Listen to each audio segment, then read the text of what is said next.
What you doing, Jim? What you doing? Trying the life out of him. You started your career at Newport, 1999, born and bred. What was the city like back then?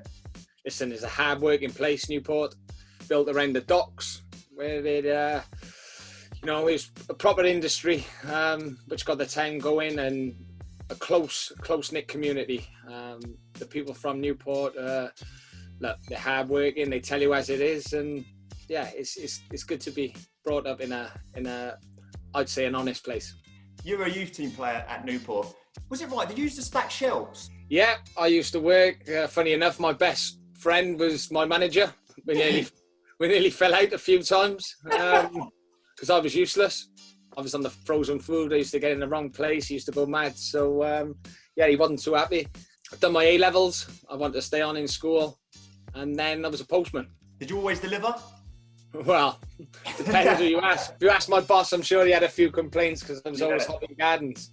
During your career, you moved around the UK. Did you have a favourite town or city that you played in? Yeah, it was Wigan for a lot of different reasons. But the team, the quality of players. It was my first professional club. We had 2 promotions in 3 years whilst I was there. I was on the bench most of the time, but when you have a look at the calibre of players in front of me, I can take that on the chin. You say the calibre of players. You played with Jimmy Bullard. Well, I think Paul Jewell had a guts full of me and him together, to be honest. And, look, there was only one of us who had to go. And that would be me, because Jimmy was I know he's a bit of a character and a clown, but he was an exceptional player as well. What were the promotion parties like?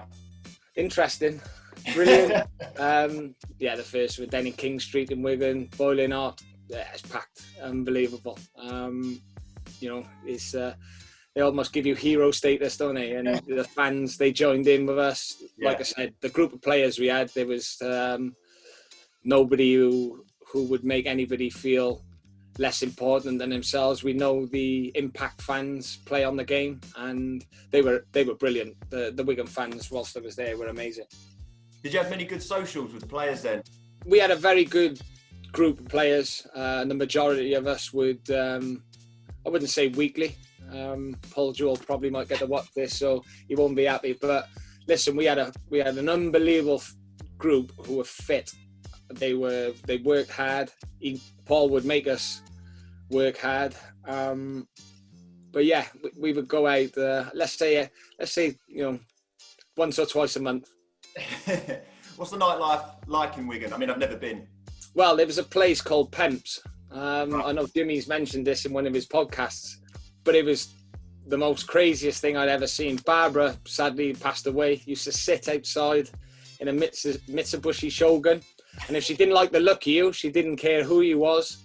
Right, you're not coming in, go away. And she was getting on then at the time, 60, 65, whatever she was. And if she didn't like the look of you, or she didn't think you'd fit in, no chance. You wasn't coming in. Didn't care who it was. You could have been a multi-millionaire or somebody who just lost their job. She did not care. I'm surprised they let Jimmy in then. Where's the most rascal of clobber? It was horrendous. I think it took him about 5 times of queuing up and getting to the front, and Barbara telling him no chance. He comes round and just does little bits of it. Yeah, unbelievable. I think he must have paid her off in the end, because the amount of times he did get refused. I think in the end a couple of us had to get a couple of locals in to help him get in. As a player, it always involves travelling away games. Is that something that you enjoyed? I've got to be honest. I loved away games. When the early parts of my career, the overnight stays, the banter with the lads, getting together. The one story, we played Derby away in the FA Cup, and Jimmy was getting rested and I was playing, but we roomed together, and I went to the toilet about 2-3 a.m. in the morning, pitch black, eyes half shut, half open. Didn't turn the light on because I didn't want to wake Jimmy up. So creeping around, finished the toilet, comes back out, and he jumps out from behind the wall, jumps out. I mean, nearly gives me a heart attack. Gone mad with him. What are you doing? He's just laughing his head off because he knows I've I don't know. I won't be swearing. He's given me a big fright, and so yeah, we had an argument that day, that evening. But he's just laughing on the bed, and that was the character it was. And when you look back, they were good times. Michael Flynn. Wow. Do you know what? I know him as the nutty Welshman. I love him. Like everyone says, who's your best mate in football? Who's your best mate in football? Michael Flynn, Newport manager. Absolutely crackers curls, honestly. Where do I start with him? Strongest man I've ever met in my life. He could literally pick up people, manoeuvre them where he wanted to. He was my roomie for about 2.5 years. We got up to all sorts, mate, honestly. I remember once, I think he told the story, didn't he? And I made him jump. He downplayed it a little bit because he was playing instead of me away at Derby, and we had a room together. And I always remember, I can't sleep that great before a game. He drifted off to the toilet at like 3 o'clock in the morning. I thought, I'll have him here.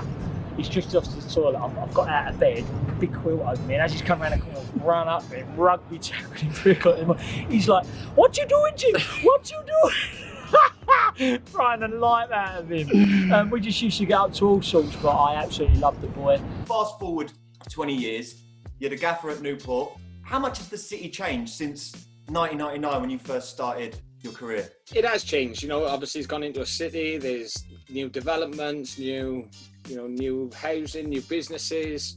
Newport have got into the Football League. We've moved from a Spitty Stadium over the Rodney Parade, which is in the town centre, or the city centre, sorry.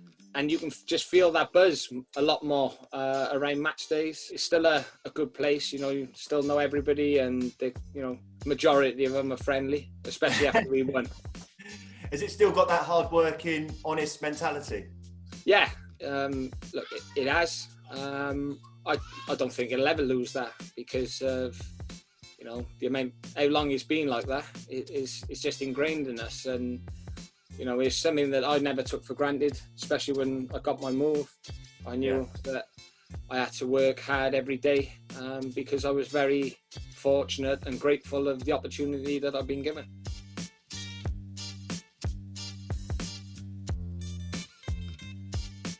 Flinny, all the best to you. I love you.